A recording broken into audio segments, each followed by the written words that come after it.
Hello, সবাই কেমন আছেন? দীপ টিউটোরিয়ালের পক্ষ থেকে আপনাদেরকে আবারও স্বাগতম এবং শুভেচ্ছা জানিয়ে আজকে আপনাদের সামনে নতুন আরেকটি পর্ব নিয়ে হাজির হয়েছি। আজকের পর্বটি আপনারা দেখতে পাচ্ছেন ডেসিমেল থেকে অক্টাল সংখ্যা পদ্ধতিতে কিভাবে রূপান্তর করতে হয় সেই পদ্ধতি নিয়ে আমরা আজকে আলোচনা করব। তার আগে আপনাদেরকে একটু নিয়মটি দেখিয়ে নিই। আমরা প্রতি পর্বতেই নিয়ম দেখেছি, এই পর্বতের নিয়মগুলো একবার দেখে নিব। আমরা নিয়মের যে অংশটুকু দেখতে পাচ্ছি সেটি হলো, এখানে আপনারা দেখতে পাচ্ছেন ডেসিমেল সংখ্যা পদ্ধতি কখনোই ব্যবহৃত হয় না। বেজ বা বৃত্তি এবং প্রাপ্ত সংখ্যা যদি একই দিকে না থাকে তাহলে ভাগ করতে হবে, এবং বৃত্তি এবং প্রাপ্ত সংখ্যা যদি একই দিকে থাকে তাহলে গুণ করতে হবে। তাহলে নিয়মটি একবার আমরা দেখে নিয়েছি, এখন আমাদের মূল অংশটুকু দেখে নিই। আমরা আজকে যেটি নিয়ে আলোচনা করব সেই টপিকটি হলো ডেসিমেল থেকে অক্টাল। এখানে আমি আজকে একটি উদাহরণ সাহায্যে বুঝাবো, সেটি হলো আমি পূর্ণাংশ এবং ভগ্নাংশ দুটি অংশ নিয়েছি। এখানে আমি পূর্ণাংশের অংশটুকু এবং ভগ্নাংশের অংশটুকু দুটি নিয়ে আপনাদেরকে দেখাবো। তাহলে এখানে আপনারা দেখতে পাচ্ছেন এখানে আমি বলেছিলাম দুইভাবে, এই যে এখানে পূর্ণাংশের অংশটুকু আপনারা দুইভাবে কাজ করতে পারেন এই জায়গাতে। কিভাবে সেটি হলো, আপনাদের যেহেতু ডেসিমেল আমাদের ব্যবহৃত হচ্ছে না, তারপর আমাদেরকে দেখতে হবে আমাদের বেজ এবং প্রাপ্ত সংখ্যা যেহেতু বিপরীত দিকে রয়েছে তাহলে আমাদেরকে ভাগ করতে হবে। আমরা যে কাজটি করব সেটি হলো 257, এটিকে আমরা ভাগ করে নিব। ভাগ করলে এই জায়গাতে আমরা পাবো ভাগফল 32 এবং ভাগ শেষ হবে 1। একইভাবে 32কে আমরা 8 দ্বারা ভাগ করব, এই জায়গাতে হবে ভাগফল 4 এবং ভাগ শেষ হবে 0। ঠিক একইভাবে 4কে আবার 8 দ্বারা ভাগ করে নিব, তাহলে এই জায়গাতে হবে 0 এবং এই জায়গাতে হবে আমার 4। তাহলে আমরা ভাগফলের অংশটুকু 0 পেয়ে গেছি। এখন আমাদেরকে যেটি করতে হবে, নিচ থেকে উপরের দিকে আমাদের কাউন্ট করতে হবে। এটি হলো একটি পদ্ধতি। আরেকটি পদ্ধতি হলো এটি আমরা প্রথমে দেখে নিয়েছিলাম, সেটি হলো এইভাবে ভাগ করে করে এটিকে আমরা ভাগ করতে পারি 32, তাহলে এখানে আমার ভাগ শেষ হবে 1। একইভাবে আবার ভাগ করতে হবে, তাহলে এই জায়গাতে হবে আমার 0। একইভাবে এইটকে ভাগ করলে এখানে হবে 0 এবং আমার ভাগ শেষ হবে 4। তাহলে আমার ভাগফলের অংশটুকু আমি কি পেয়েছি? 0 পেয়ে গেছি। এইটাই হলো একটি নিয়ম। আপনারা এই নিয়মটিতে করতে পারেন অথবা এই নিয়মটিতে করতে পারেন। আমি সাধারণত এই নিয়মেই করি, আপনারা চাইলে এই নিয়মেই করতে পারেন। আপনাদের ইচ্ছা, আপনারা যেভাবে করেন। আসলে মূল যে কথাটি সেটি হলো, মানে বোঝার বিষয়টি হলো আসল। যদি একটি বিষয়ে আপনারা বুঝতে পারেন তাহলে বাকিগুলো একই নিয়মে বাকিগুলো আপনারা করতে পারবেন আশা করি। তাহলে এই জায়গাতে আমরা যেটি পেয়েছি, আমাদের পূর্ণাংশের অংশটুকু আমরা 257, তাহলে আমরা যেহেতু আমাদের পূর্ণাংশ অংশটুকু নিচ থেকে উপরের দিকে কাউন্ট করতে হবে, সেজন্য 401 অক্টাল।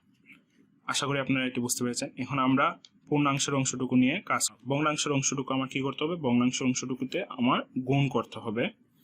আমরা আগেই শিখে নিয়েছি কোন জায়গাতে কখন গুণ হবে আর কখন ভাগ হবে।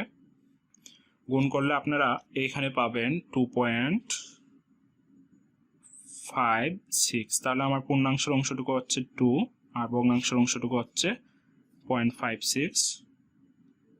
ঠিক একইভাবে 0.56 কে 8 দ্বারা গুণ করতে হবে।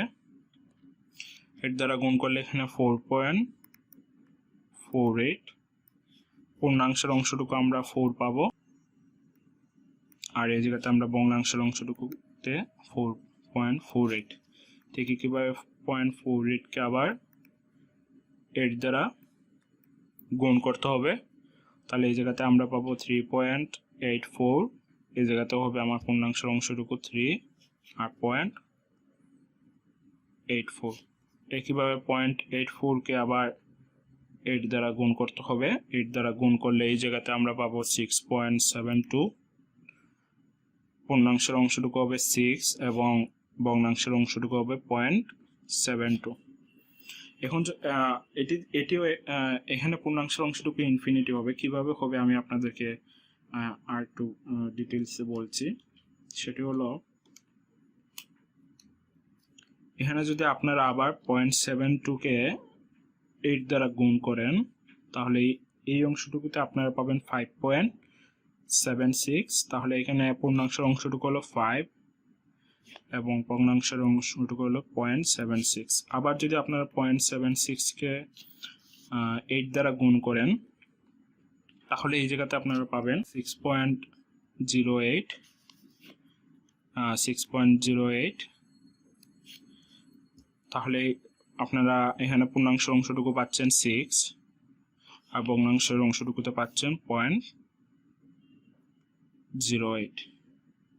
এই দেখেন, এই জায়গাতেই আমি বুঝতে পারছি এখানে আমার 6 চলে আসছে, এর আগেও এখানে 6 আসছে। তার মানে কি, যেহেতু 6টা রিপিট হয়ে গেছে, এই জায়গাতে রিপিট হয়ে গেছে, তাহলে আমাকে বুঝতে হবে এটি যে মানে গুণ করলেও কি হবে, এখানে ইনফিনিটি আসবে। এই জায়গাতে ইনফিনিটি আসবে, বারবার ঘুরে ফিরে একই সংখ্যাই আসবে। তাহলে এটি ইনফিনিটি, এটি কখনো এখানে আপনার 1 হবে না, এটি চলতেই থাকবে।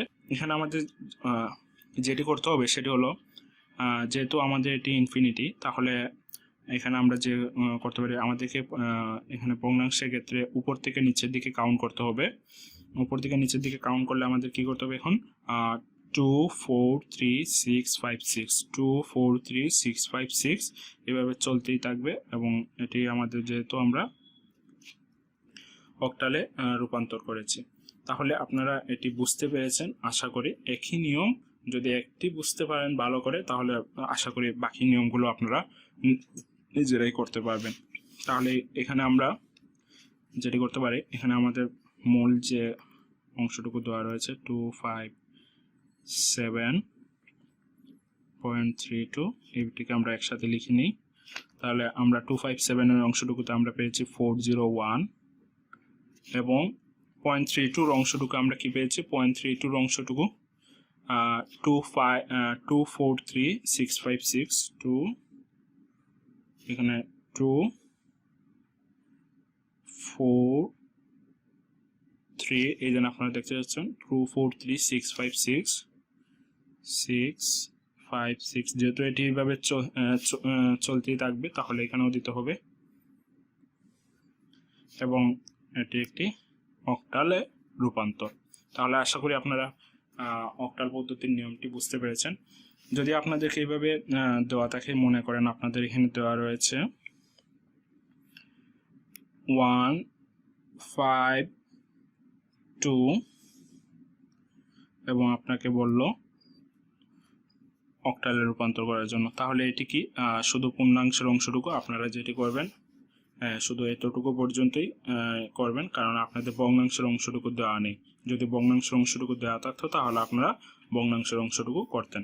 তাহলে আশা করি আপনারা বুঝতে পেরেছেন, পূর্ণাংশের অংশ যদি দেওয়া থাকে শুধু পূর্ণাংশের অংশটুকু নিয়ে কাজ করবেন, আর যদি ভগ্নাংশ দেওয়া থাকে তাহলে ভগ্নাংশ অংশটুকু নিয়ে কাজ করবেন। সেজন্য আমি ভগ্নাংশ এবং পূর্ণাংশ একসাথে করে একটি উদাহরণের সাহায্যে বোঝানোর চেষ্টা করেছি। আশা করি আপনারা এই পর্বটি বুঝতে পেরেছেন। যদি আপনারা বুঝে থাকেন, তাহলে অবশ্যই আমার চ্যানেলটিতে সাবস্ক্রাইব করবেন এবং অন্যদের সাথে শেয়ার করবেন। হয়তো আপনার শেয়ারে অন্য আরেকজন উপকৃত হতে পারে। আর যদি লেকচারটি ভালো লেগে থাকে, অবশ্যই আপনারা আবার পুনরায় বলছি, সাবস্ক্রাইব করবেন, পাশে থাকা বেল বাটনে ক্লিক করবেন অবশ্যই আপডেট ভিডিওগুলো পেতে। ভালো থাকবেন, সুস্থ থাকবেন। আজকের পর্বটি এখানেই শেষ করছি। ধন্যবাদ সবাই।